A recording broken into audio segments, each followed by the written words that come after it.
দুনিয়ার ব্যাপারে বুঝেন, আরও দেখেন, আরও ভাবেন, একজন একজন করে ভাবেন।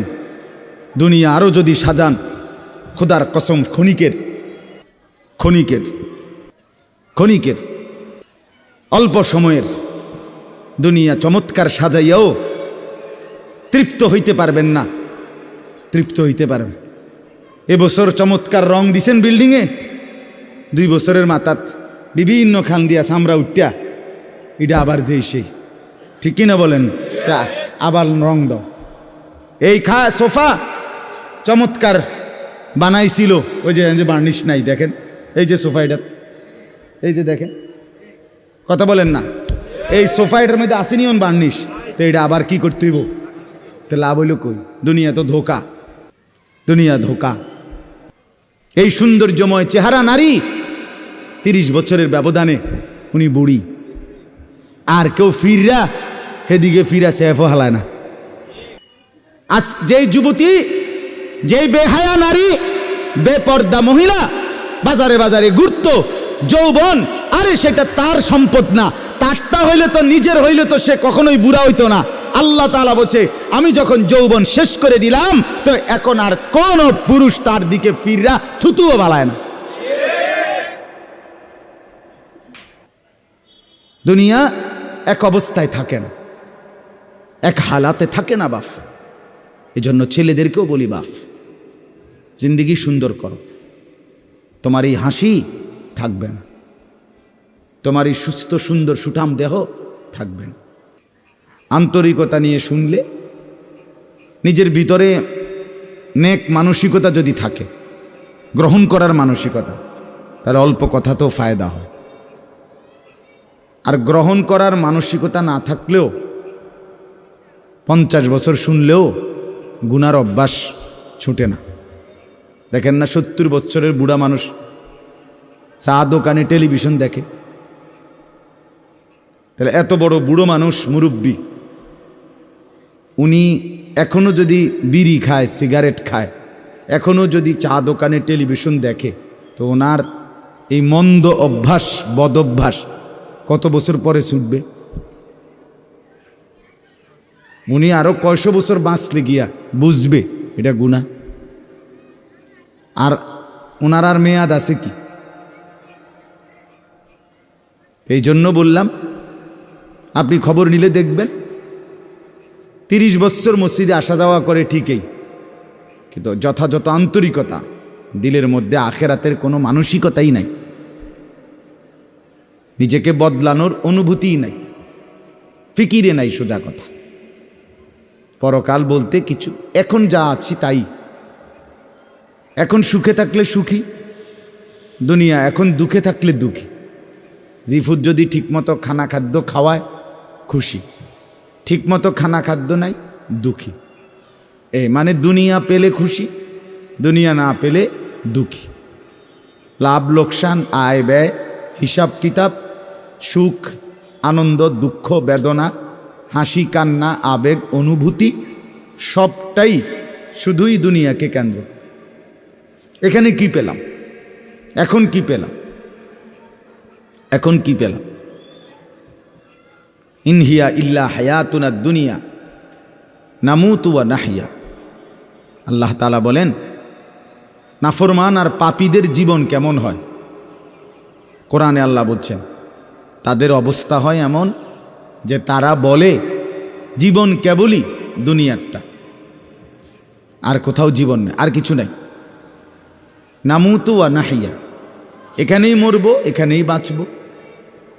ওমা নাহনু বিমাবউসিন। আল্লাহ বলেন, নাফরমানদের দিলের মধ্যে এই বিশ্বাস যে আমাদেরকে পুনরায় কোথাও উঠানো হবে না। আল্লাহ যে বলছেন হাসরের ময়দানে তোমাদেরকে উঠানো হবে, সুম্মা ইন্নাকুম ইয়াউমাল কিয়ামাতি তুবআসুন। আল্লাহ তাআলা বলেন, তোমাদের প্রত্যেককে কিয়ামতের দিন হাসরের মাঠে তোলা হবে।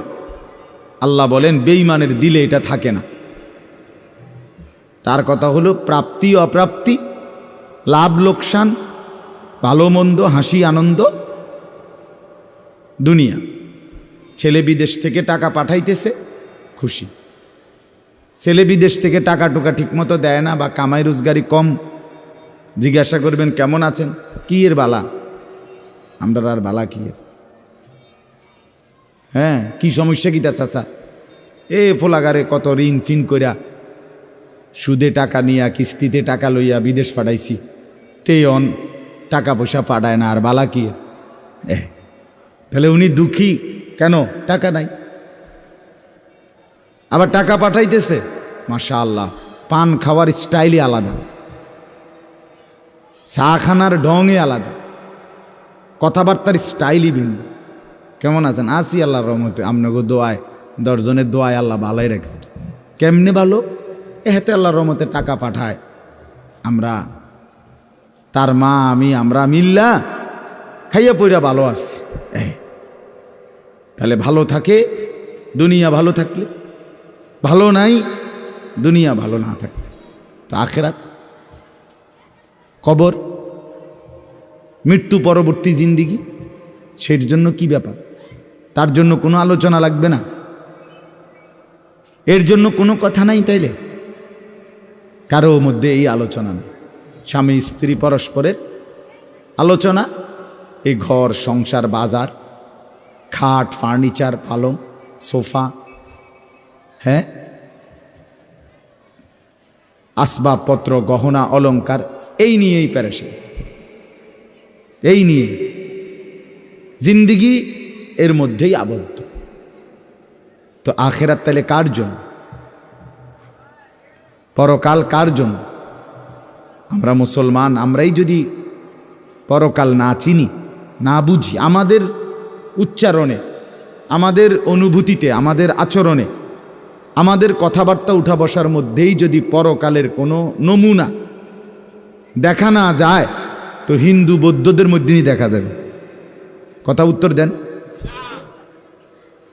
কবর হাসর আখেরাতের চিহ্ন ভেসে ওঠার কথা চালচলনে মুসলমানদের মধ্যে না কাফেরদের মধ্যে? মুসলমানদের মধ্যে। কথা তো ছিল এই, আল্লাহর প্রিয় বান্দারা, অসংখ্য আল্লাহর নেক বান্দাদের জীবনে আছে, রাত্রিতে ঘুমাইতেন না।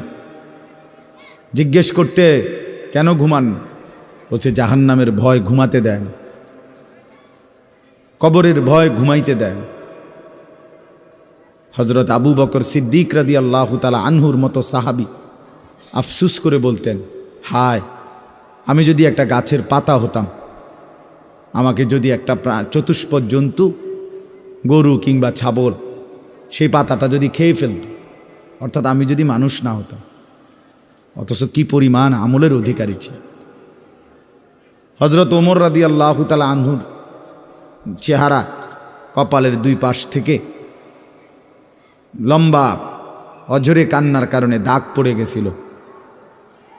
হজরত ওমর রাদিয়াল্লাহু তাআলা আনহুর ইন্তেকালের মুহূর্তে হজরত আব্দুল্লাহ ইবনে আব্বাস সাহাবী তিনি বলছিলেন, আপনাকে আল্লাহ তাআলা অনেক মর্যাদা দিয়েছেন, আপনি 10.5 বছর মুসলমানদের খলিফা ছিলেন, আপনার মাধ্যমে আল্লাহ তাআলা দিক দিগন্ত মুসলমানদের বিজয় দান করছেন। কত রাজ্য কত এলাকা আপনার এই 10 বছরে বিজয় হয়েছে। আপনার অনেক সম্মান, অনেক মর্যাদা, অনেক গুণ, অনেক বৈশিষ্ট্য। হজরত ওমর রাদিয়াল্লাহু তাআলা আনহু কিতাবের মধ্যে আছে, উনি চোখের পানি ফেলে বললেন আব্দুল্লাহ ইবনে আব্বাসকে, শোনো, আমি আল্লাহ তাআলার কাছে এতটুকু আশা করি শুধু যে আল্লাহ আমার জীবনের যা নেকি আর আমার জীবনের যা গুনাহ, কমপক্ষে আমার নেকিগুলো যেন আমার গুনার মোকাবেলায় বরাবর হয়। অর্থাৎ এতটুকু নেকি যেন কমপক্ষে হয় যে গুনাহগুলোকে মোচন করে দেয়, নেকিগুলো দিয়া গুনাহগুলো যেন মিটে বরাবর হয়। এর দূরে যদি হয় তো আমি আল্লাহর কাছে সন্তুষ্ট নিজেকে মনে করি, আমার এর দূরে সারব। অর্থাৎ নিজের এই বিপুল পরিমাণ ন্যাক আমলকে কিছুই মনে করেন, সামান্য। তা আমাদের পুঁজি কোথায়? আমাদের এই শুক্রবারের শুধু সপ্তাহে একদিনের জুমার নামাজ, এটাই আমাদেরকে জান্নাত এনে দিবে, ঠিক না?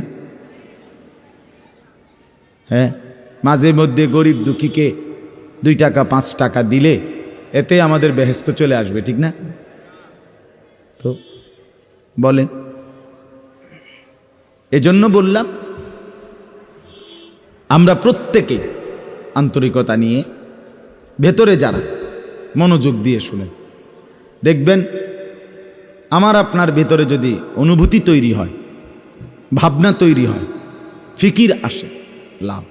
সবাই একসাথে হবে না, সবাই একসাথে বদলায় না, সবাই একসাথে পরিবর্তন হয় না, কারো কপালে পরিবর্তন হয়ই না, বদনসিব।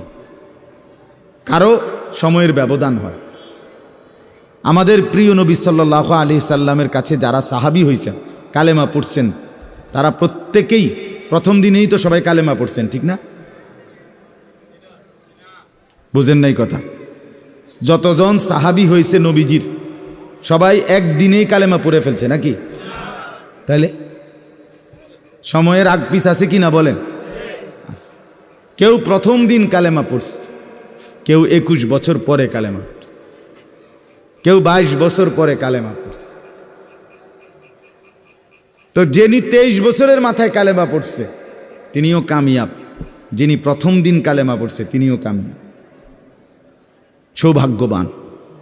এজন্য বুঝ আসবে, এর মধ্যে আকপিস হবে। সবাই একই দিনে জোনায়েদ বাগদাদি হবে না, সবাই একদিনে বাইজিদ বুস্তামি হবে না, সবাই একদিনে রাবেয়া বসরি হবে না, সময়ের ব্যবধান হবে, আকপিস হবে। এবং কারো কপালে হেদায়েত জুটবেই না। ইন্নাকা লা তাহদি মান আহবাবতা। আল্লাহ তাআলা আমাদের নবী সাল্লাল্লাহু আলাইহি সাল্লামকে বলছেন, আপনি খুব চাইলে, ভালোবাসলে আপনি নিজে কাউকে হেদায়েত দিতে পারবেন না, সেখানে আমি কে?